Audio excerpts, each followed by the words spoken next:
हैं कि हमको वक्ता का चयन किस प्रकार से करना चाहिए। विरक्तो वैष्णवो विप्रो वेद शास्त्र विशुद्धिकृत।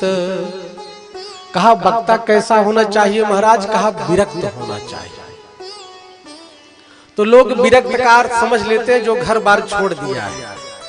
कहा कि महाराज विरक्त उसे नहीं कहते हैं, वो तो और ज्यादा मोह माया में फंसा हुआ है। विरक्त का मतलब विरक्त इंद्रियार्थेषु, जिसकी इंद्रियां विरक्त हैं, जिसके भीतर लोभ नहीं है महाराज, वो विरक्त। अब कोई कहे महाराज हम कथा सुनाने का 5 लाख चार्ज करते हैं, तो कहा ऐसे लोगों का चयन कभी मत करो। कथा सुनाने का चार्ज, कहा कि महाराज आप कथा नहीं सुना रहे, आप कथा को बेच नहीं रहे। तो कहा कि वक्ता का प्रथम गुण क्या, बोले विरक्तो, विरक्त होना चाहिए। और दूसरा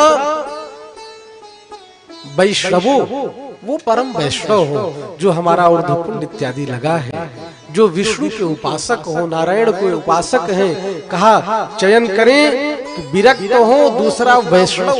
वैष्णव की बहुत बड़ी महिमा है महाराज। जब आप विष्णु पुराण, पद्म पुराण इत्यादि पढ़ेंगे तो कहते हैं कि जिस वैष्णवों के पिता है वो धरती मां पवित्र हो जाती है, इतनी महिमा है।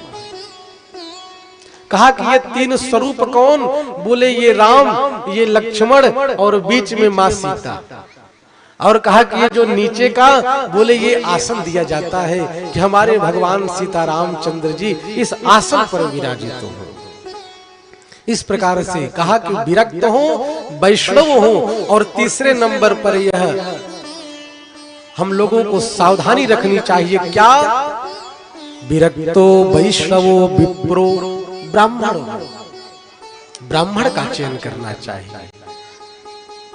और फिर चौथी बात कहते हैं कि जब ये 3 बात पक्की हो जाए, विरक्त, वैष्णव, विप्र, तब क्या देखें, वेद शास्त्र का ज्ञान कितना है, वेद शास्त्र विशुद्धिकृत।